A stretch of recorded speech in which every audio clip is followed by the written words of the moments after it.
प्रथम ऋषभ जिन धर्म करी, सनमति चरम जिनेश। विघ्न हरन मंगल करण, भवतम दुरित दिनेश। वाणी जिन मुख ते खिरी, परिगणाधिप कान। अक्षर पदमय विस्तरी, करहि सकल कल्याण। गुरु गणधर गुणधर सकल, प्रचुर परम्पर और। व्रत तप धर तनु लगन तर, वंदो वृष शिरमोर। वंदो वृष शिरमोर। तिरुवण तिलयं देवं, वन्दे तातिहुवनिन्द परिपुच्छम्। वोच्छम् अणुपिहाओ, भवीय जनानंद जननीयो। त्रिभुवन तिलक शत इंद्र वंदित, देव श्री अरहंत को। कर नमन कहूँ अनुप्रेक्षाएं, भव्य को सुख कर हो। गाथा पाठ करेंगे।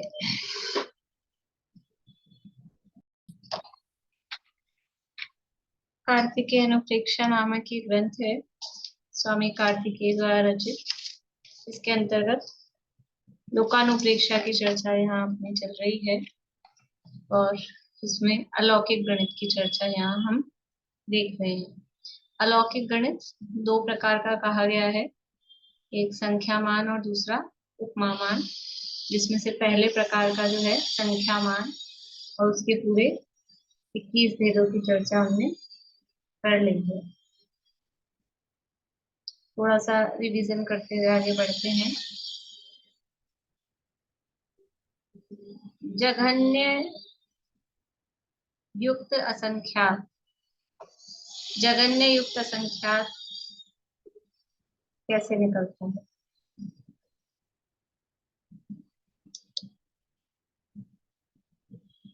जगन्य परीत असंख्यात की पावर जगन्य परीत असंख्यात। बहुत बढ़िया। जगन्य परीत असंख्यात की पावर जगन्य परीत असंख्यात, वो होता है जगन्य युक्त असंख्यात। जगन्य परीत असंख्यात कैसे निकलता है?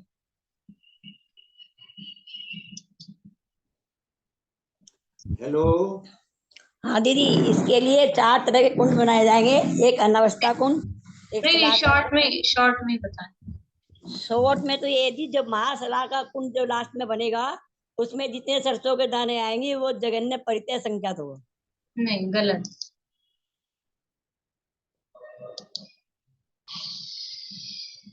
अंतिम अनावस्था कुंड में जो सरसों की राशि का प्रमाण होगा उसके बराबर। हाँ, जो अंतिम महाशलाका कुंड में नहीं, महाशलाका में तो उतने ही आने वाले हैं, महाशलाका तो सब एक ही साइज का है। अंतिम अनवस्था कुंड में जो सरसों के दाने आएंगे उसका प्रमाण जगन्य परीत संख्यात है। शलाका, प्रतिशलाका, अनवस्था, शलाका, प्रतिशलाका, महाशलाका, वो तो सब एक ही साइज के हैं, तो वो तो फिर 45 अंक प्रमाण ही हो जाएगा। ठीक है ना? जगन्य असंख्याता संख्यात, जगन्य असंख्याता संख्यात।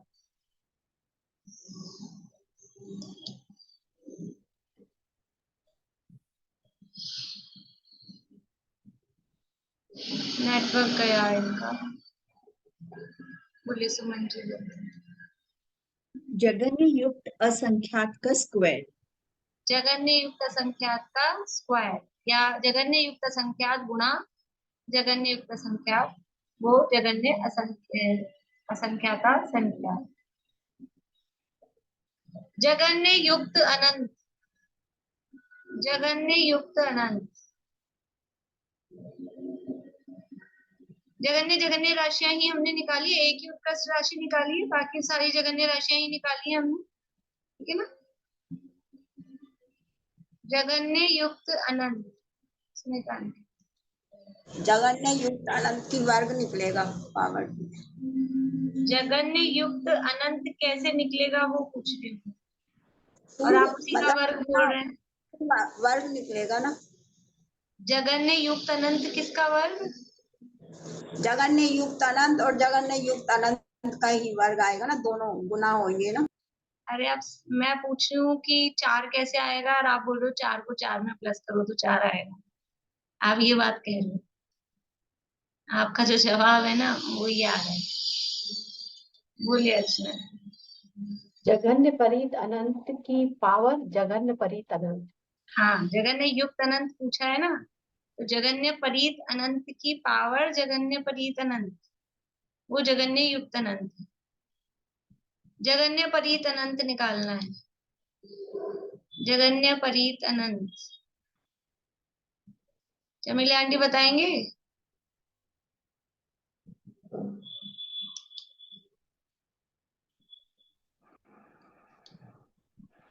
जगन्य असंख्यात का त्रय निष्ठापन किया।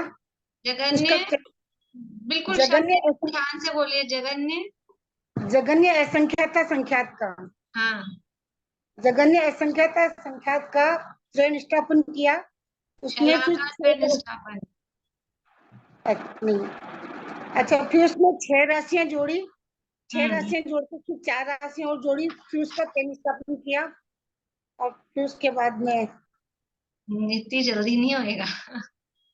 6 जोड़ी और 4 जोड़ी तो इकट्ठी 10 ही जोड़ देते आप। 6 अलग और 4 अलग क्यों जोड़ी? उसके बाद में निष्ठापन एक होगा। साथ फिर उसके बाद नहीं आया समझ में ढंग से। पहले 6 राशियां बताएंगे कौन सी जोड़ते हैं? 6 राशियां कौन सी जोड़ते हैं? देख के बता सकती, याद नहीं है। चलिए कोई बात नहीं। हाँ भाई, मीना चाची बोलेंगे? नहीं, चलो पारुल बोलो। भाभी, जगन्य असंख्याता संख्यात का त्रय निष्ठापन करेंगे। उनका त्रय निष्ठापन करने के बाद जो राशि आएगी उसमें 6 राशियों को जोड़ेंगे, जो है लोक प्रमाण असंख्यात धर्म द्रव्य के प्रदेश, लोक प्रमाण असंख्यात अधर्म द्रव्य के प्रदेश, लोक प्रमाण असंख्यात एक जीव के प्रदेश, और लोक प्रमाण आकाश द्रव्य के प्रदेश, और असंख्यात लोक प्रमाण प्रतिष्ठित लोकाकाश, लोकाकाश सुना है? लोकाकाश। लोकाकाश के, और अप्रतिष्ठित वनस्पति के जीवों की संख्या अप्रतिष्ठित एक वनस्पति का एक जीवों की संख्या, जीवों की संख्या जो असंख्यात लोक प्रमाण है, ऐसे ही साप्रतिष्ठित प्रत्येक वनस्पति जीवों की संख्या जो असंख्यात लोक प्रमाण है। ये जो राशि आएगी इसका वापस से शलाका निष्ठापन करेंगे। इसमें फिर 4 राशियां जोड़ेंगे। एक कल्प काल में जितने समय है उन समयों की संख्या, फिर स्थिति बंध के स्थान असंख्यात लोक प्रमाण, और उसमें अनुभाग बंध के स्थान असंख्यात लोक प्रमाण, और योग के अविभागी प्रतिषेध। अब जो राशि आएगी उसका वापस से शलाका निष्ठापन करेंगे। ये जो राशि आएगी ये आपकी वो होगी जगन्य परित अनंत। ये जगन्य परित अनंत। बहुत बढ़िया। उत्कृष्ट अनंतानंत कैसे निकाला जाएगा? उत्कृष्ट अनंतानंत,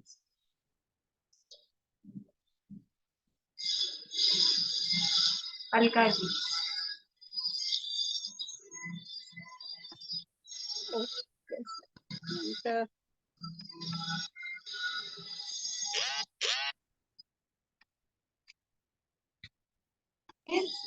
नहीं ध्यान? एक मिनट, नहीं वो याद नहीं मेरे को, लेकिन देख के बोल सकती हूँ। नहीं, देख के थोड़ा ना बोलना है। हाँ नहीं याद नहीं। चलिए पद्मा जी बोलिए। जघन युक्त अनंत, अनंत में -1। अनंत को किस में माइनस करेंगे, उसके आगे तो कुछ है ही नहीं। चलिए बोलिए भी रेणु जी। जगन्य अनंत, नेटवर्क ही गया इनका। दीपिका जी बोलिए। आपने उत्कृष्ट अनंतानंत पूछा ना। हाँ, तो जो केवल ज्ञान जो ये अपने पास आया, उत्कृष्ट युक्त अनंत आया, उसमें ये जगन्य जो अनंतानंत आया, उसमें मतलब केवल ज्ञान के जो प्रदेश हैं,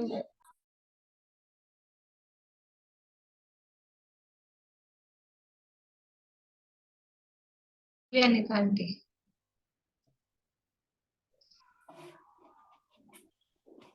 जगन्य जगन्य अनंता जगन्य अनंतानंत का तरह निष्ठापन, तरह वो सलाह का तरह निष्ठापन करेंगे।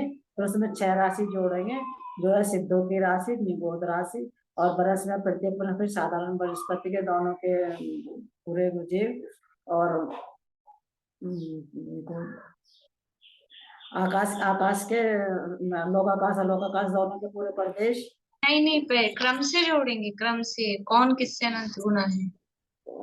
उद्गल राशि, हाँ पहले पुद्गल राशि। उनके प्रत्येक बृहस्पति के साधारण बृहस्पति के बाद उद्गल राशि, फिर 3 काल के समय, फिर लोकाकाश अलोकाकाश के सारे प्रदेश, आकाश द्रव्य के आकाश, वो सब जोड़ने के बाद जो राशि आएगी उसका फिर तेरा निष्ठापन करेंगे। उसके बाद जो राशि आएगी निष्ठापन करने के बाद, उसके बाद उसमें फिर 3 राशि जोड़ेंगे कि वो गुरु लगत के जो भी हिसाब से जोड़ने के लाइन से। और धर्म द्रव्य कौन सी जोड़ेंगे, 3 कौन सी जोड़ेंगे। 3 ये है ना कि एक तो धर्म द्रव्य, अधर्म द्रव्य और अगुरु लघु के अविभागी परिच्छेद। 3 अलग अलग धर्म द्रव्य के अगुरु लघु गुण के और अधर्म द्रव्य के अगुरु गुणों की, अगुरु लघु गुण के अविभाग से 2 ही राशियां हैं। अच्छा, वो मैंने अलग अलग करके में जो गुण है ना अगुरु लघु गुण अलग से रहेगा कि किसी द्रव्य के बिना। तीसरा आप जोड़ रहे हो, गुण तो सभी द्रव्य के सारे से ही रहेंगे। यही जोड़ रहे थे। चलो 2 राशि जोड़ेंगे, धर्म द्रव्य गुण अलग से कहाँ मिलेगा बिना द्रव्य के। गुण बिना द्रव्य के रहते हैं कि द्रव्याश्रय द्रव्य के आश्रय से ही गुण रहे। धर्म द्रव्य के गुरु लघु के प्रदेश और अधर्म द्रव्य के गुण के प्रदेश नहीं होते, अविभागी प्रदेश, अविभागी प्रतिच्छेद। सॉरी, अविभागी आराम से बोलिए, प्रतिच्छेद। आपको जल्दी हमने आपको जल्दी मचाई नहीं है, आप पूरा समय लेके बोलिए। अविभागी प्रतिच्छेद दोनों के जोड़ के फिर जो राशि आएगी उसमें फिर और कुछ रहा नहीं ना जोड़ने को, तो केवल भगवान के, केवल एक समय की पर्याय के केवल भगवान के अविभागी प्रतिच्छेद उसमें से घटाएंगे और फिर उन्हें वापस जोड़ देंगे, तो वो आगे केवल ज्ञानगम में बात आए। ठीक है, बढ़िया।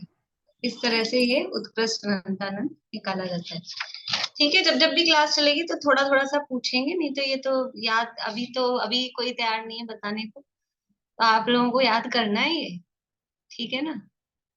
तो जितना बोलेंगे, सुनेंगे और सुनाएंगे बोल बोल के, तभी याद होगा। तो बोल बोल के घर में सबको याद करा दीजिए, तो याद हो जाएगा। अब हमने शुरू किया था कल से उपमामान। उपमामान का मतलब है कि जिस संख्या को और किसी तरह से बताया नहीं जा सकता, किसी उपमाओं के द्वारा जिसको बताया जा रहा है, वो उपमामान कहलाता है। बोलिए रेखा जी। मैं ये कह रही थी, हमको ये सारे नोट्स बना दिए, मेरी बहुत सारी क्लासें मिस हो गई हैं, अगर नोट्स मिल जाए ना जगन्य का उसका मैं भेज रही हूँ, आप जरा ग्रुप में देखा करिए। ग्रुप में भेज रही हूँ, पीछे ऊपर जाइए तो ग्रुप में सब डले हुए हैं, ये सारे डले हुए हैं बिल्कुल। देखिए, उपमामान किसे कहते हैं कि गणना के द्वारा जो कहने में असमर्थ है ऐसी राशियां, उसका किसी उपमा के द्वारा प्रतिपादन करना, उपमा के द्वारा कहना, वो उपमामान कहलाता है। उपमामान के 8 भेद हैं। कौन से 8 हैं, सुनाएंगे कोई नाम। उपमा मान के 8 भेद कौन कौन से हैं? पल्ले, सागर, सचंगुल, प्रतरांगुल और घनांगुल, फिर जगत श्रेणी, जगत प्रतर और जगत घन। बढ़िया, बोले रेणु जी। पल्ले, सागर, सुचंगुल, प्रतांगुल, पत्रांगुल, घनांगुल, जगत श्रेणी, जगत प्रतर और जगत घन। ये 8 प्रकार का उपमा मान है। तो सबसे पहला जो इसमें है उसका नाम है पल्ले। तो कल हम यहाँ से पढ़ रहे थे कि पल्ले क्या काम आता है। पल्ले का अर्थ होता है, शब्द अर्थ होता है गड्ढा, और सागर मतलब समुद्र। उपमा दी है गड्ढे की उपमा, तो वो गड्ढा कैसा है? 3 प्रकार के गड्ढे यहाँ बताए जाएंगे, 3 प्रकार के पल्ले। कौन कौन से 3 प्रकार के पल्ले हैं? एक है व्यवहार पल, दूसरा उद्धार पल्ले, तीसरा अद्धा पल्ले। नाम थोड़े सिमिलर से हैं, उद्धार और अद्धा, लेकिन ध्यान रखना है बीच वाला है उद्धार पल्ले। पहला व्यवहार पल्ले, दूसरा उद्धार पल्ले और तीसरा अद्धा पल्ले। ये 3, अद्धा का मतलब आधा नहीं है। अद्धा का अर्थ अद्धा का अर्थ काल होता है वैसे, तो अद्धा मतलब आधा, आधा नहीं है, अद्धा है। अद्धा का अर्थ यहाँ पर अर्थ अपने को लगाना नहीं, अपने को वही शब्द बोलना है, अद्धा पल्ले, ठीक है। तो व्यवहार पल्ले क्या काम आता है कि व्यवहार पल्ले केवल वो रोमों की संख्या गिनने के लिए जिसके द्वारा फिर हम आगे उद्धार पल्ले और अद्धा पल्ले को काउंट कर सके, निकाल सकें, उसका मेजरमेंट कर सकें, इसलिए व्यवहार पल्ले। और व्यवहार पल्ले कुछ काम नहीं आता है। व्यवहार पल्ले किस काम आता है? यहाँ लिखा व्यवहार पल्ले तो रोमों की संख्या मात्र ही है। पेज नंबर 56 है कार्तिकेय अनुप्रेक्षा में, बीच में है इसमें। व्यवहार पल्ले रोमों की संख्या, अभी वो जो पल्ले बताएंगे तो उसमें रोम कितने आ रहे हैं वो उसकी संख्या मात्र है। वो क्या काम आ रहा है कि उसके माध्यम से आगे की गणना की जाएगी। व्यवहार पल्ले के माध्यम से उद्धार पल्ले की गणना की जाएगी, इसलिए व्यवहार पल्ले निकाला जा रहा है, उसका और कोई काम नहीं है। उद्धार पल्ले किस काम आता है कि उद्धार पल्ले के द्वारा मध्य लोक में जो असंख्यात द्वीप समुद्र हैं उनकी गणना की जाती है। कितने द्वीप समुद्र हैं मध्य लोक में, तो वो संख्या बताई जाएगी वो उद्धार पल्ले में। कल हमने बात देखी थी, पल्ले है ये टाइम की नाप है। पल्ले से वास्तव में टाइम पता लगता है। आयु होती है पल्लों में, तो आयु कोई एरिया में थोड़ी ना होती है। आयु तो टाइम के हिसाब से होती है ना, 10 साल 20 साल, तो ये टाइम है। ऐसे पल्ले 1 पल्ले 2 पल्ले, तो ये टाइम है। तो उस टाइम के द्वारा द्वीप समुद्रों की संख्या बताई जा रही है। मतलब क्या है कि इतने पल्लों में, इतने उद्धार पल्लों में जितने समय होंगे उतने द्वीप समुद्र मध्य लोक में होते हैं, तो उसके द्वारा वो संख्या बताई जाती है। किसकी? द्वीप समुद्रों की। कितने हैं वो भी आगे आएगा ही, हाँ तभी अपन पढ़ लेंगे। 25 कूड़ा कुड़ी उद्धार पल्ले के बराबर द्वीप समुद्र होते हैं, वो अपन तब पढ़ेंगे। अभी तो यहाँ ये देख रहे हैं किस किस चीज से क्या नापते हैं। तो व्यवहार पल्ले तो उद्धार पल्ले की गणना के काम आता है, उद्धार पल्ले आदि निकालने के काम आता है। उद्धार पल्ले है वो द्वीप समुद्रों की गणना के काम आता है। और अद्धा पल्ले से कर्मों की स्थिति और देवादिक यानी देव मनुष्य नार की तिर्यंच, इनकी आयु की गणना होती है। तो तिर्यंच मनुष्यों की तो कम है, देवों की और नारकियों की ही है बड़ी बड़ी आयु। तिर्यंचों की और मनुष्यों की भोगभूमि में होती है, और उनको गौण करके देवादिक का है। वही चारों गतियों के जीवों की जो आयु है, अगर पल्लों में उनकी आयु है तो वो अद्धा पल्लों में वो आयु की गणना होगी। कर्मों की स्थिति की भी जो बताई जाती है, स्थिति मतलब वो टाइम पीरियड, कितने समय तक के लिए कर्म बंधे हैं, तो वो भी जो टाइम है वो अद्धा पल्ले में होता है। और ये 3 प्रकार के पल्ले हैं, ये 3 ही प्रकार के सागर होते हैं, व्यवहार सागर, उद्धार सागर और अद्धा सागर। तो पल्ले से ही सागर बनता है आगे, उसी की मल्टीपल करके। तो वो जो काम जिससे पल्ले का काम हो रहा है उसी से फिर वो आगे सागर का भी उसी से होगा, ठीक है। तो इस तरह से ये यहाँ किस काम आता है ये यहाँ बताया। देखिए थोड़ा पढ़ते हैं यहीं से। उपमा प्रमाण 8 प्रकार का कहा गया है। पल्ले, सागर, सूच्यंगुल, प्रत्रांगुल, घनांगुल, जगत श्रेणी, जगत प्रतर, जगत घन। पल्ले 3 प्रकार का है, व्यवहार पल्ले, उद्धार पल्ले और अधा पल्ले। इनमें से व्यवहार पल्ले तो रोमों की संख्या मात्र ही है तथा उद्धार पल्ले से द्वीप समुद्रों की संख्या गिनते हैं और अधा पल्ले से कर्मों की स्थिति, देवादि की आयु स्थिति गिनते हैं।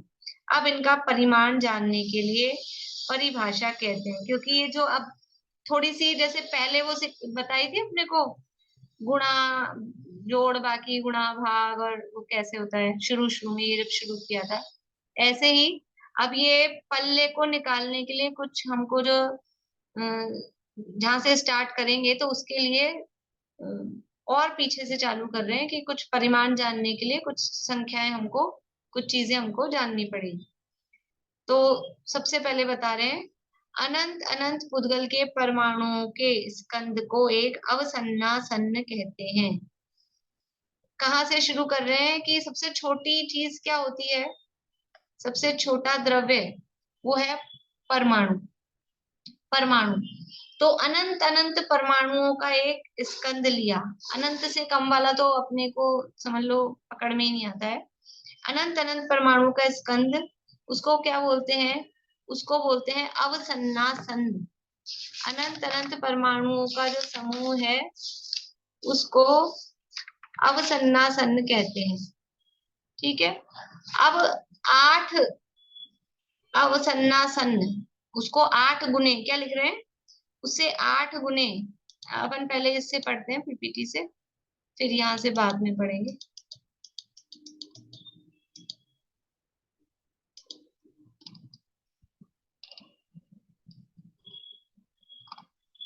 देखिए अनंत अनंत परमाणुओं का एक जो स्कंद है उसको बोलेंगे अवसन्नासन्न, है ना। बहुत छोटी कोई चीज है समझ लीजिए, अभी आगे जाएंगे समझ में आ जाएगा।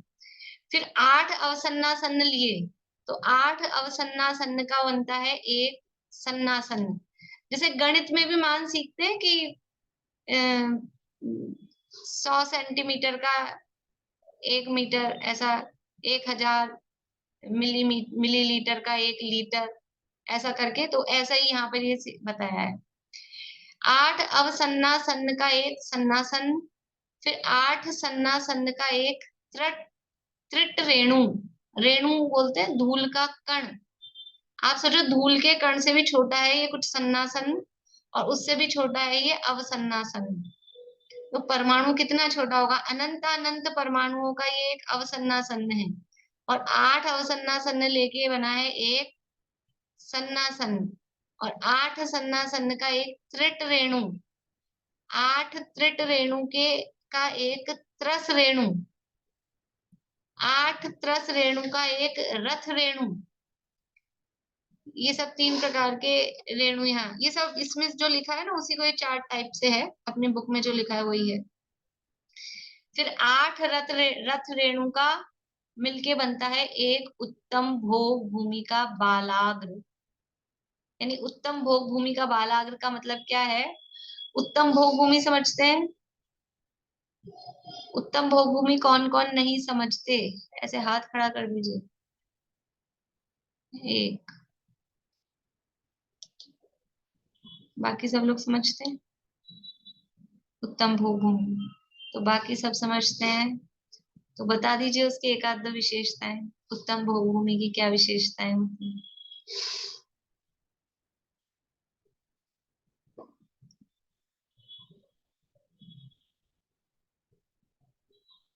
बोलिए,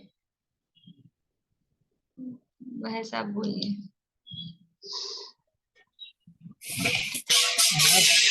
उत्तम भोग भूमि की उत्कृष्ट आयु 4 पल्ल की होती है, या 4 कोड़ा कोड़ी पल्ल?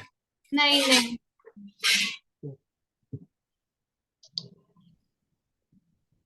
बोलिए अलका जी। वहाँ ऐसे वो 10 कल्प वृक्ष होते हैं जहाँ अपन अपने हिसाब मतलब भोजन वस्त्र ये सब इच्छा करने से ही मिल जाते हैं उनको, उसको उत्तम भोग भूमि बोलते हैं। वो तो मध्यम जघन्य मतलब कोई सी भोग भूमि हो उसमें होता ही है। उत्तम भोग भूमि में वहां की आयु 3 पल्ले, उत्कृष्ट आयु 3 पल्ले, हाँ 3 पल्ले। आयु होती है। 3 दिन में एक बार आहार लेते हैं। 3 कोस की हाइट होती है शरीर की। ये वहां की विशेषताएं हैं। वो उत्तम भोग भूमि मतलब 3 प्रकार की भोग भूमियां हैं, जघन्य, मध्यम और उत्तम। उसमें सबसे टॉप वाली भोग भूमि। और भोग भूमि का मतलब है जहाँ कुछ काम नहीं करना पड़ता है, सब काम पेड़ से मिल जाता है, पेड़ पे टंगे हुए रहते हैं, कुछ नहीं करना पड़ता है। जो चाहिए वो 10 प्रकार के कल्प वृक्ष होते हैं, वो कल्प वृक्षों से सब कुछ जहाँ मिल जाता है। ऐसी स्थिति भोग भूमि जहाँ केवल भोग भोगो, काम कुछ नहीं करना है, ऐश करो, खाली भोग करो। कि हम तो यहाँ भी कर लेते हैं कि फिर भी यहाँ थोड़ा तो कुछ ना कुछ तो होता है। वहां कोई भी किसी भी प्रकार की आकुलता, मतलब जैसे देवगति में जैसे उदय होते हैं ना पूरे पुण्य के उदय, उसी तरह के पूरे पुण्य के उदय मनुष्य गति में जहाँ होते हैं, मनुष्यों और तिरंजों में, वो भोग भूमि स्थान है। तो उत्तम भोग भूमि यानी जहाँ जो एकदम टॉप वाली भोग भूमि है, तो वहां पर मेढ़ा, मेढ़ा मतलब है एक टाइप का मेढ़ा समझते हैं, भेड़, भेड़ का टाइप एक मेढ़ा बोलते हैं, भेड़ का टाइप जैसा होता है वो एक त्रियंश। भोग भूमि में त्रियंश भी होते हैं। तो वो जो मेढ़ा होता है उसके रो मतलब उसके जो बाल होते हैं वो बहुत सॉफ्ट होते हैं। अपने यहाँ भी समझ लीजिए ये ऊन वगैरह से बनाते हैं ना, भेड़ की बनाते हैं ना, तो वो भेड़ वाला ही है वो मेढ़े के भी बाल। तो बहुत सॉफ्ट फर जिसे हम बोलते हैं, बाल मतलब फर उसका। तो उत्तम भोग भूमि का जो मेढ़ा है अपने बालों से, ये जो समझ लीजिए ये खरगोश है या ये है, इनके बाल बहुत सॉफ्ट होते हैं और बहुत बारीक भी होते हैं अपने से कंपेयर करें तो ऐसे वहां पर भी भोग भूमि में भी जो मेढ़ा है उसका बाल बहुत पतला होता है। तो जघन्य भोग भूमि से मध्यम का, मध्यम वाले से उत्कृष्ट वाले का बहुत पतला होता है और बहुत सॉफ्ट होता है। दो दो चीजें हैं उसमें विशेषताएं, बहुत पतला है और बहुत सॉफ्ट है। और उसके बाल का अग्रभाग, मतलब बाल के अग्रभाग का मतलब है कि ऐसा हिस्सा दूसरा हिस्सा नहीं हो। बालाग्र लिखा है ना शब्द, क्या लिखा है?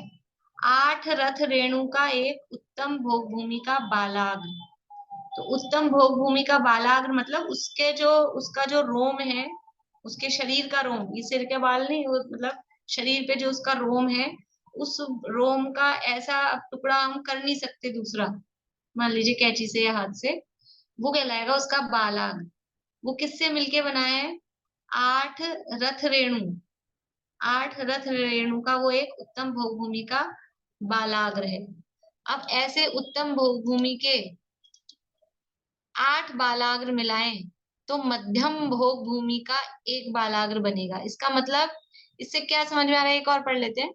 मध्यम भोग भूमि के 8 बालाग्र मिलाएं तो जघन्य भोग भूमि का एक बालाग्र बनेगा। तो आपको ये बताना है कि जघन्य, मध्यम और उत्तम इन तीनों भोग भूमियों में से किस भोग भूमि वाले का बालाग्र छोटा मतलब पतला और सॉफ्ट है, और किसका मोटा है और हार्ड है कंपैरेटिवली। किसका तो छोटा है और किसका मोटा है, ऐसा समझ लीजिए, किसका पतला है और किसका मोटा है। तीनों भोग भूमियों में से कंपेयर करेंगे तो किसका बालाग्र पतला है, किसका मोटा है। उत्तम भोग भूमि का सबसे पतला होगा दीदी। क्यों? कारण भी बताना है। क्योंकि वहां तो भोग भूमि, वहां पे सब कुछ उत्तम ही उत्तम है। अरे वो तो अभी अभी जो पढ़ा ना मैंने, प्रश्न पूछा अभी पढ़ते ही तुरंत, तो अभी आपको यहाँ से जवाब देना है। अभी जो अपन ने पढ़ा ना उसमें से जवाब देना है। बोलिए अंकल। सबसे पतला ये इसका उत्तम भोग भूमि वाले का होगा, क्योंकि 8 रथ रेणु का एक उसका वो बाल होता है। वो 8 उत्तम भोग भूमि वाले बाल का एक मध्यम भोग भूमि वाले का होता है। 8 मध्यम भोग भूमि वाले के बराबर एक जघन्य भूमि वाले का होता है। हाँ, तो सबसे मोटा जघन्य वाले का होगा। मध्यम भोग भूमि यानी उत्तम भोग भूमि का एक बाल, उसके 8 बाल मिलाओ तब मध्यम वाले का एक बनेगा। तो उसके तो 8 मिला लिए तो ये मोटा हो गया कि नहीं हो गया? और मध्यम वाले के 8 बाल मिलाओ तब जगन्ने वाले का एक बाल बनेगा। तो मोटा हो रहा है कि नहीं हो रहा है? आगे समझ में आ रही है? हो गया। आप लोगों को तो ज्यादा समझ नहीं आएगी, नहीं तो उससे हमारे बाल में मुझे ऐसा लगता है कि फिर ज्यादा गणित क्या बताना, पर एक दो लोग समझ पाते हैं इसलिए फिर मैं थोड़ा बता देती हूँ। बोलिए भाई साहब। मतलब सीधा सीधा है कि उत्तम भोग गुण से 8 गुना मोटा जो है मध्यम भोग गुण का बाल, और मध्यम भोग से 8 गुना मोटा जो है जघन भोग भूमि का बाल। बिल्कुल ठीक है। आशा आंटी प्रश्न है? प्रश्न हो तो बताइए, अगर ऐसा ही बोलना है तो कोई बात नहीं। ठीक है, फिर वो अपना अभी प्रश्न है, बोलिए। एक बार आप वो चार्ट रोको तो हम लिख लें वो अरे तो मैं तो लिखवा दूंगी, आप समझो तो सही। लिखने की तो वो तो किताब में भी वही लिखा हुआ है। चार्ट तो आपको स्टाइल समझ में आ गई ना, बुक में भी वही लिखा हुआ है। बिल्कुल बुक में जो लिखा है वही है। वो तो मैं आपको पढ़ाने के लिए वो इजी रहता है, इसलिए वो दिखा रही हूँ और बता भी दूंगी अभी। मतलब देखना क्या है कि उत्तम भोग भूमि का वाले का बाल वो पतला है, उससे 8 गुना मोटा ये मध्यम भोग भूमि वाले का बाल है, और उससे और 8 गुना मोटा जघन्य भोग भूमि वाले का है। तो जघन्य भोग भूमि वाले से उत्तम भोग भूमि का बाल कितना मोटा हो गया? जघन्य वाले से उत्तम वाले का बाल कितना मोटा हो गया? बताइए। जघन्य वाले से उत्तम वाले का बाल कितना मोटा हो गया? 16 भाग मोटा हो गया। जगन्य वाले से नहीं, सॉरी उल्टा बोल रही हूँ। उत्तम वाले से जगन्य वाले का उल्टा बोलने में आ गया। उत्तम वाले से जगन्य वाले का बाल कितना मोटा हो गया? चलो आप मैथ्स में वीक हो। बोलिए अंकल। 64 गुना हो गया। 64 गुना हो गया। 8 गुना 8, 8 8 8 8 सा करेंगे ना, 8 29 64, क्या बोलोगे आप हिंदी में जैसे? 64। हाँ 64, 64 गुना मोटा हो गया है। ठीक है। हाँ अभी इससे कुछ और निकलना है अपने को आगे, देखो। अब ये हो गया जगन्य भोग भूमि का बालाग्र। अब जगन्य भोग भूमि वाले के 8 बालाग्र मिलाएंगे तो कर्म भूमि का 1 बालाग्र, यानी अपना बाल उस उत्तम भोग भूमि वाले के बाल से कितना मोटा है? अपने को बाल दिखता है उन्हें पतला सा हमारे, और ये तो अपन सिर के बाल तो मोटे होते हैं, ये रोम ले रहे हैं। रोम मतलब ये जो ये बॉडी पे जो बाल होते हैं वो है। तो हमारी जो बॉडी के बाल थोड़े कंपैरेटिवली पतले होते हैं, सिर का तो फिर भी थोड़ा मोटा ज्यादा होता है। तो हम है कर्म भूमि के, तो अपने से ये उत्तम भोग भूमि वाले का बाल अब कितना मोटा हो गया? नहीं फिर उल्टा बोलने में आ गया। उत्तम भोग भूमि वाले से अपना बाल वो कितना मोटा हो गया? उत्तम भोग भूमि वाले से अपना बाल। अब तो बता सकते हैं, तरीका समझ में आ गया? बोलिए सुमन जी। 8 गुना 8 गुना 8। हाँ तो सॉल्व करके बताइए। 60, 8 64 और 64 इंटू 8। क्या आया आंसर? 512। 512। ठीक है, यही आया ना अंकल? 512 ही आ रहा है। हाँ 512 ही आएगा। बढ़िया। 512 गुना मोटा बाल है हमारा। किससे? मतलब आप देख रहे हैं शरीर की क्वालिटी, उत्तम भोगभूमि वालों के शरीर की क्वालिटी, और हम जिसको सजाते संवारते और समझ रहे हैं कि बहुत हमारा तो बहुत सॉफ्ट है हमारे ये स्किन और ये और वो क्या क्या लगा लगा के करते हैं, तो भी उनका शरीर कैसा है कि हमारे बाल से यानी उनके बाल से हमारा बाल 512 गुना मोटा है, और जितना मोटा होगा उतना ही वो हार्ड भी होगा। वो मैंने इसलिए दोनों शब्द बोले थे, मोटा होगा तो हार्डनेस भी आएगी आएगी उसमें। ये सब क्यों सिखा रहे हैं? बाल क्यों सिखा रहे हैं? क्योंकि बाल काम आने वाले हैं। और वो जो हमने सरसों भरी थी ना, वो भी पता लग जाएगी अभी कितनी है, कितनी मोटी है, कितनी बड़ी है। ठीक है, समझ में आया? मैं थोड़ा धीरे इसलिए चलती हूँ कि एक साथ पढ़ने में तो क्या एक्सरसाइज संख्या पढ़ लेंगे, लेकिन फिर थोड़ा धीरे धीरे माइंड में जमे। सबसे पहले क्या था? अनंतानंत परमाणुओं का एक अवसन्नासन, फिर 8 अवसन्नासन का एक सन्नासन, 8 सन्नासन का एक त्रिट रेणु, 8 त्रिट रेणु का एक त्रस रेणु, 8 त्रस रेणु का एक रथ रेणु, 3 तो 2 तो ये सन्न सन्न वाले हैं, 3 रेणु रेणु वाले हैं, ठीक है रेणु जी, 3 तरह की रेणु है यहाँ पर, ठीक है।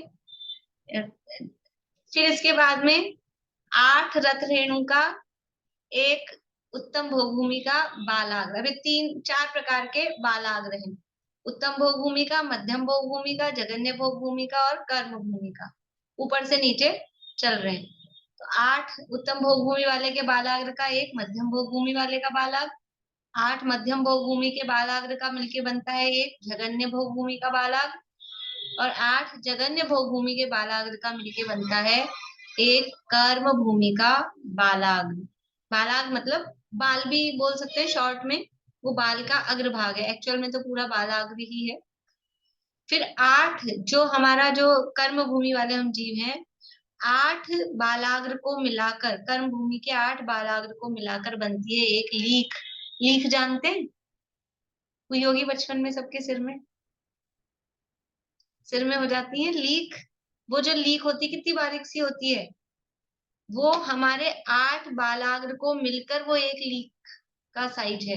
यानी हम बालाग्र ले रहे हैं, इसलिए पूरा बाल नहीं, बालाग्र का मतलब समझ में आया, उस बाल का ऐसा टुकड़ा कि अब हम कैंची से कि हाथ से उसका दूसरा टुकड़ा नहीं कर सकते, पर दिखने लायक है, ऐसा नहीं कि दिखे नहीं, पर अब उसका दूसरा टुकड़ा नहीं कर सकते।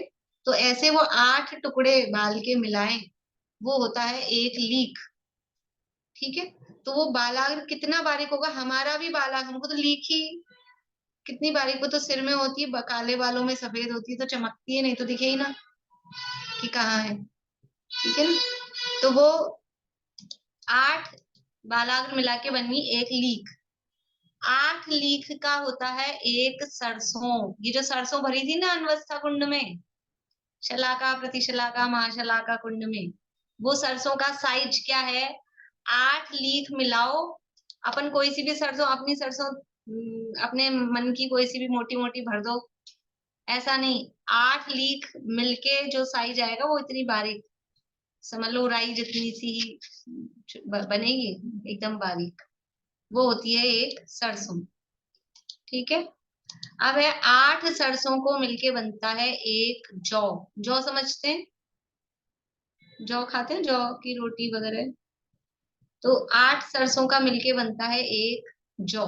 अब आप देख लीजिएगा, जौ और 8 राई तो होंगी घर में, रागी राई, वो मिल रख के करीबन उतना साइज बनता है। 8 सरसों का मिलके एक जौ, और 8 जौ का होता है एक अंगुल, उसे ही बोलते हैं सूच्यंगुल अथवा उत्सेद अंगुल, ये भी नाम है उत्सेद अंगुल। 8 जौ रखेंगे बराबर, ऐसे लंबाई में नहीं, ऐसे लंबाई में एक के पीछे एक नहीं, 8 जो ऐसे आड़े आड़े रखेंगे तो वो लगभग इतना बनेगा एक अंगुल। 8 जौ रखेंगे ना अपन, रख के देख लीजिएगा घरों में होंगे जौ, तो 8 जौ रखेंगे पास पास में, वो जो एक साइज होगा वो कहलाता है एक अंगुल, सूची अंगुल, उसको सूची अंगुल या उत्सेद अंगुल भी बोलते हैं। ये लगभग 3/4 इंच का, 3/4 इंच का, 3/4 पौन इंच का एक अंगुल लगभग उतना आता है।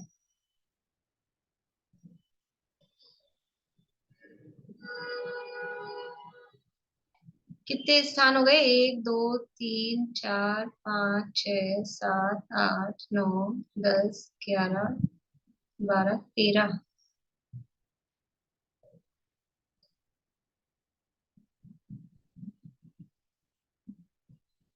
अच्छा, आप सन्ना सन्न को इसमें नहीं गिना, सन्ना सन्न से चालू किया, ठीक है। बोलिए रेणु जी। मैम बुक में तो अलग नाम दिए हुए हैं, अलग नंबर दिए हुए हैं। नहीं नहीं, वही अभी अपन बुक से पढ़ रहे हैं, वही अलग है मैम। हाँ अभी पढ़ लेते हैं ना, देख लेंगे। वो यव है, जौ को यव बोलते हैं, और कोई अंतर नहीं है। सेजल बोलिए।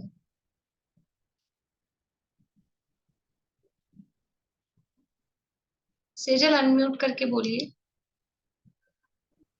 ज्योति मैम, जय जिनेन्द्र। आप जो अभी दिए ना एक बार वो दोगे, हम लिख लेते हैं वो। हाँ अभी चलाती हूँ वापस। हाँ ठीक है, मैं ग्रुप में भी भेज दूंगी, चिंता नहीं। ठीक है। देखिए ये लिख लीजिए आप लोग फटाफट एक बार, और फिर अपन बुक में से पढ़ेंगे, वही है।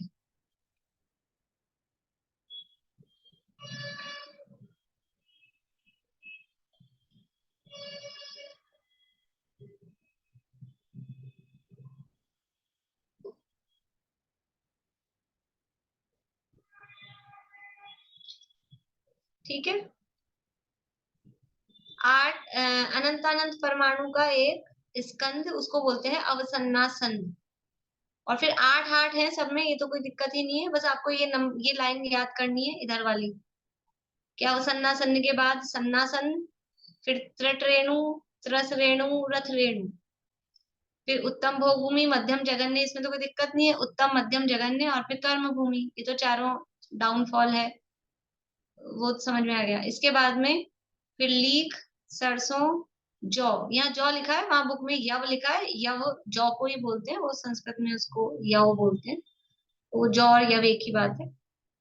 और यहाँ अपनी बुक में 12 स्थान कहे हैं, यहाँ अपने 13 बन रहे, क्योंकि उसमें इसको नहीं काउंट किया है, पहले वाले को 8 नंबर जहां से आया है ना, वहां से काउंट किया है। ये अंतर है। देखिए अब अपन बुक में से पढ़ते हैं, बाकी अगर किसी का रह गया हो तो मैं ग्रुप में भेज दूंगी। ये देखिए बुक में है, पेज नंबर 56, कार्तिकेय उपेक्षा। अनंत पुद्गल मिला, बीच में है, सेकंड पैराग्राफ में बीच में। अनंत पुद्गल के परमाणुओं के स्कंद को एक अवसन्नासन कहते हैं, उससे 8 गुणे क्रम से, इसलिए यहाँ पहला नंबर यहाँ सन्नासन को दिया है, और वो जो चार्ट है उसमें वहीं से पहला काउंट करेंगे तो वो 13 बन जाएंगे।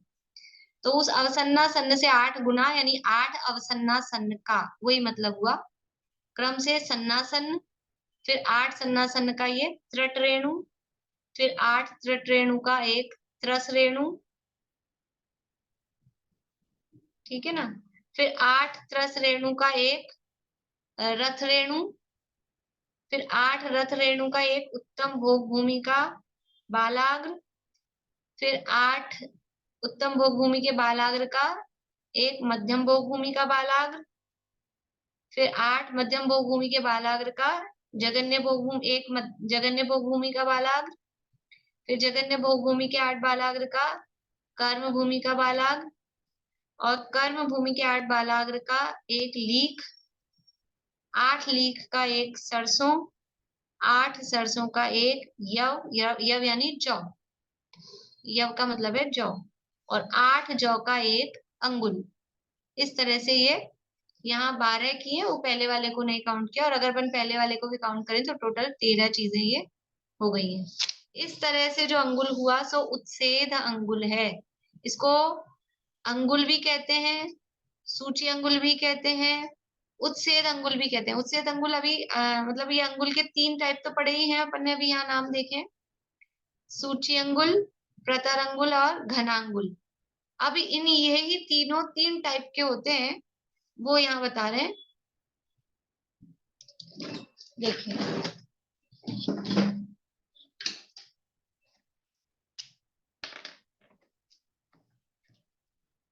अंगुल 3 टाइप के देखे अभी अपन ने। ये अंगुल निकालने के लिए सारी वो चार्ट जो देखा है ना, वो चार्ट कैसे किस लिए देखा है, एक तो ये अंगुल की नाप निकालने के लिए, और अभी जब पल्ले पड़ेंगे तो उसमें रोम भरने पड़ेंगे, तो वो रोम कौन सा वाला भरना है उसका भावासन हो जाए, और जो अभी भर के आ गए अपन सरसों, वो सरसों कौन सी है उसका भावासन हो जाए, उसके लिए बताया है।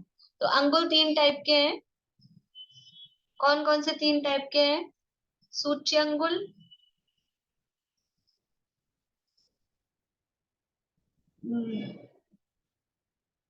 प्रतरांगुल, मैं आधा ही लिख देती हूँ, प्रतरांगुल और घनांगुल, ठीक है, प्रतरांगुल और घनांगुल, ये 3 प्रकार के अंगुल हैं। अब ये तीनों ही प्रकार के अंगुल, तीनों ही प्रकार के अंगुल ये 3 प्रकार के होंगे, ठीक है ना। और तीनों प्रकार से भी समझ लीजिए, पहले एक ही को देख लीजिए, इसी में ज्यादा काम आता है। ये जो सूच्य अंगुल है, इस सूच्य अंगुल को ही उत्सेद अंगुल भी कहते हैं।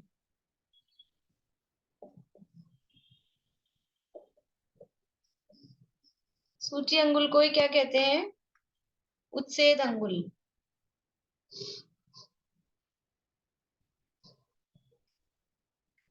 ठीक है, और अकेला अंगुल भी इसको ही कहते हैं। अंगुल बोलेंगे तो ज्यादातर यही समझना। ठीक है, ये एक टाइप से हो गया। अब दूसरी टाइप से अंगुल के भेद। ये तो उपमा मान में 3 प्रकार के जो अंगुल देखे वो अपन ने देखे। अब इस अंगुल के दूसरी टाइप से भेद।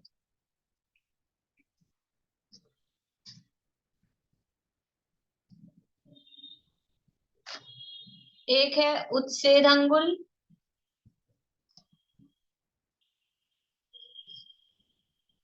एक है प्रमाण अंगुल, और एक है आत्मा अंगुल।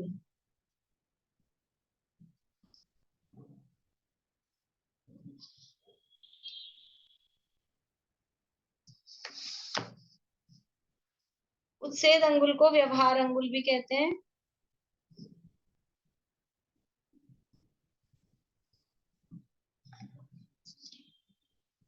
अंगुल 3 प्रकार के, उच्छेद अंगुल, प्रमाण अंगुल और आत्मा अंगुल।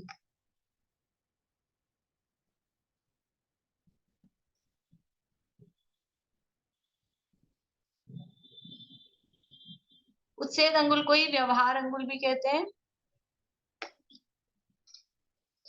अभी उच्छेद अंगुल क्या है कि ये जो अभी अपन ने निकाला है 8 जौ का जो एक अंगुल देखा है वो उच्छेद अंगुल है। ठीक है, 8 जौ का एक अंगुल वो उच्छेद अंगुल है।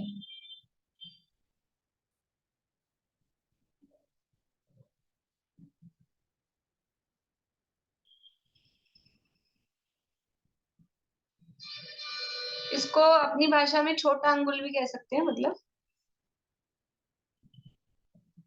जैसे अपन योजन निकालते हैं, एक व्यवहार योजन होता है, एक प्रमाण योजन होता है, एक छोटा योजन होता है, एक बड़ा योजन होता है। ख्याल में होगा, 4 कोस का एक योजन वो छोटा वाला होता है, 2000 कोस का एक योजन वो बड़ा वाला होता है। तो वो इस अंगुल से ही फिर आगे योजन बनता है, तो वो ये छोटा। ठीक है, इसी को व्यवहार अंगुल भी कहते हैं, उच्छेद अंगुल भी कहते हैं, या अपनी भाषा में, ये अपनी भाषा में छोटा अंगुल इसी को कहते हैं। ठीक है, अब ये जो उच्छेद अंगुल है या व्यवहार अंगुल है, इससे 500 गुना बड़ा, यानी ये जितना है इसमें 500 का गुणा करेंगे तो वो होगा ये प्रमाण अंगुल। उच्छेद अंगुल से 500 गुना बड़ा प्रमाण अंगुल होता है।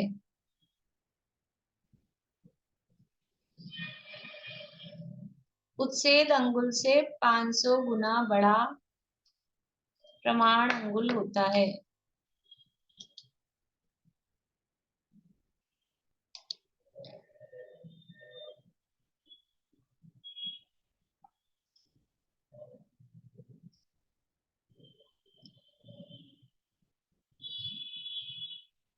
और आत्मांगुल क्या है? आत्मांगुल है अपने अपने शरीर का, सबका जो साइज है उससे जो अंगुल है वो आत्मांगुल होता है। सबके अपने अपने यानी काल के हिसाब से अपने अपने काल के अनुसार, जिस काल में जिस जिस साइज का शरीर है उसके अनुसार सबका अपना अपना ये जैसे मेरा अंगुल, ये किसी का अंगुल, थोड़ा बहुत उसमें जो माइनर डिफरेंस होता है वो आत्मा अंगुल अपने अपने हिसाब से वो आत्मा अंगुल कहलाता है।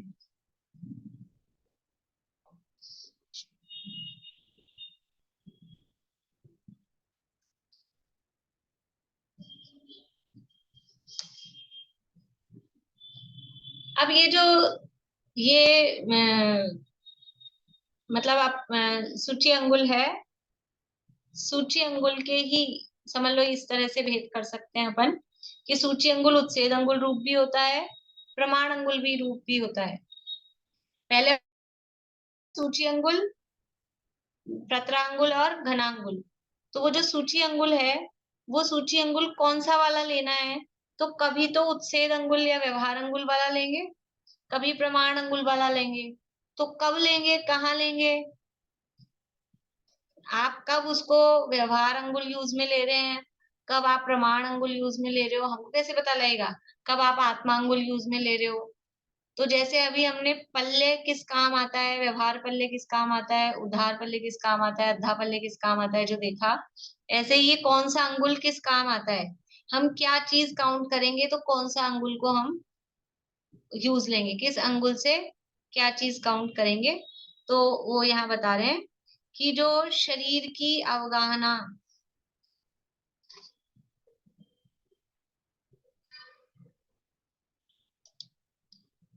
शरीर की अवगाहना नगरों विमानों की ऊंचाई आदि वो व्यवहार अंगुल से नापते हैं। शरीर की अवगाहना, साइज, जो शरीर का साइज है ना कितना बड़ा है, महावीर भगवान का शरीर कितना था, 7 हाथ का, और आदिनाथ का 500 धनुष का।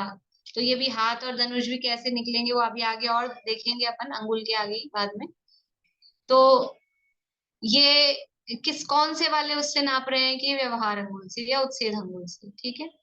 तो शरीर की अवगाहना नगरों की विमानों की ऊंचाई ये व्यवहार अंगुल या उत्सेद अंगुल से नापी जाती है।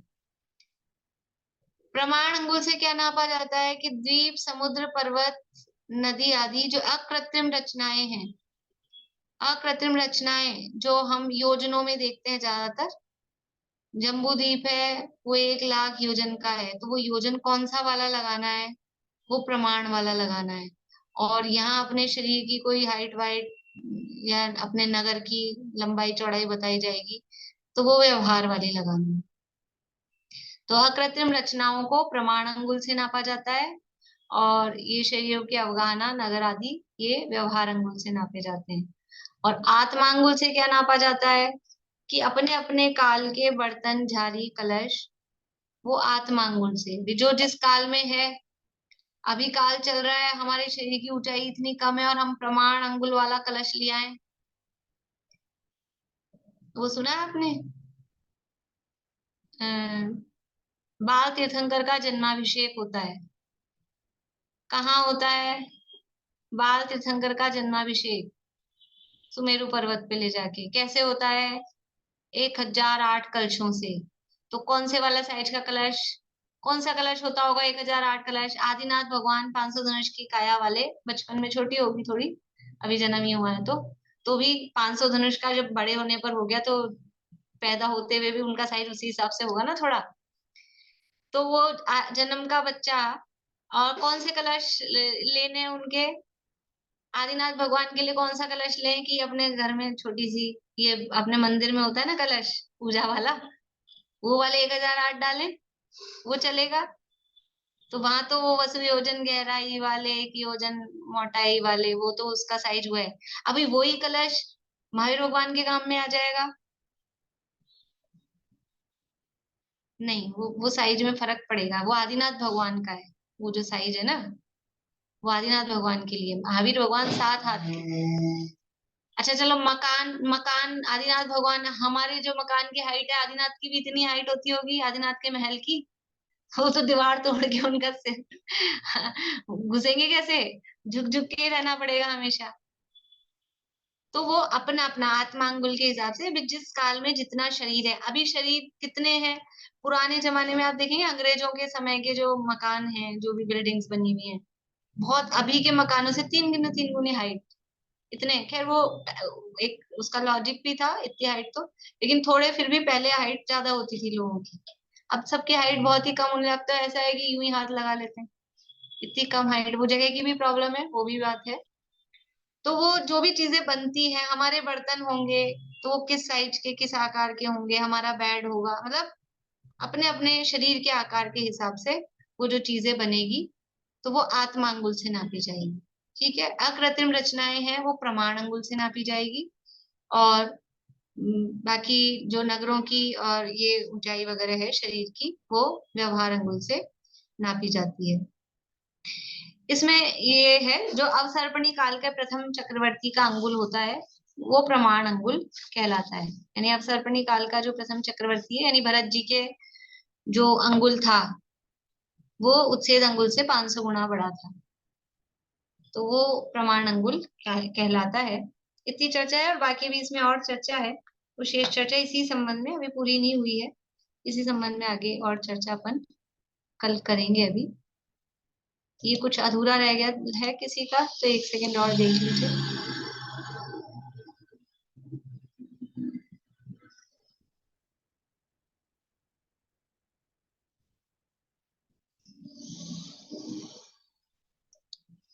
चलिए जिनवाणी स्तुति करते हैं।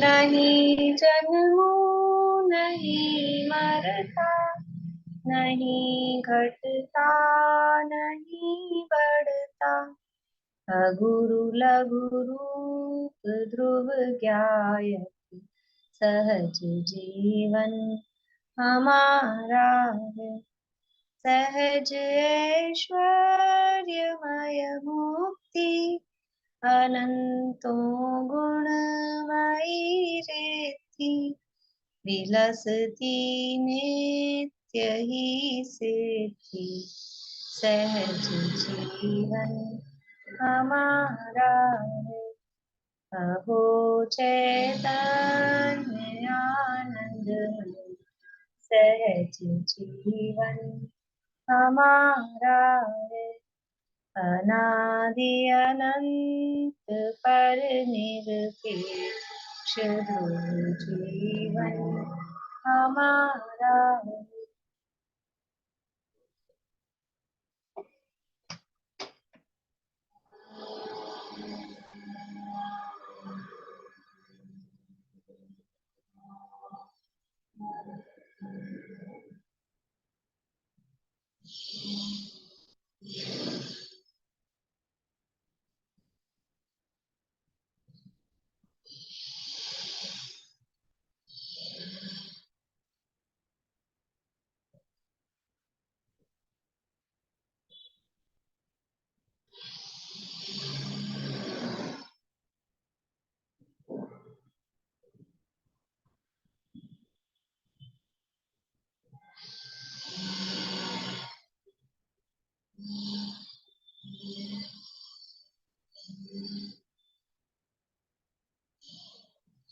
जय हो दाशंग जिनवाणी माता की जय।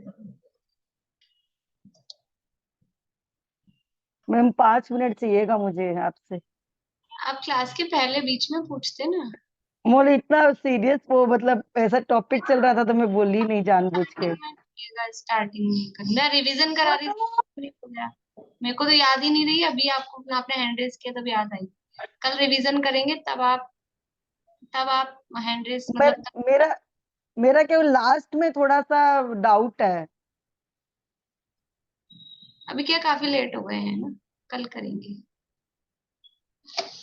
जय